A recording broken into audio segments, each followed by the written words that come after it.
Hello mga bishi, ayan, kauwi lang ng aking asawa galing sa dagat. Naglambat ng pinsan niya. So ayan, syempre partihan na tayo, 'di ba?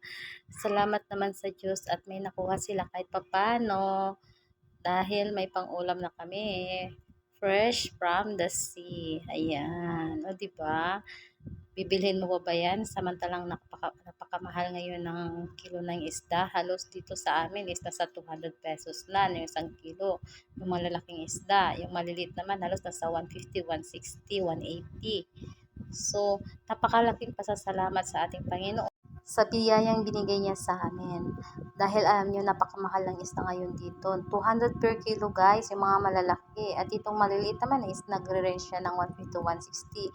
So ito guys yung mga kuha ng asawa ko. Meron siyang mga gusaw, tapos merong bagaw, at may tortillos, at saka yung alimasag. Ayan, di ba? Nakakabusog na yan.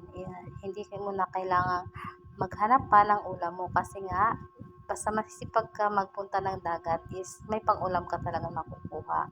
Hindi man madami, pero at least nakalibre ka ng pang-ulam mo.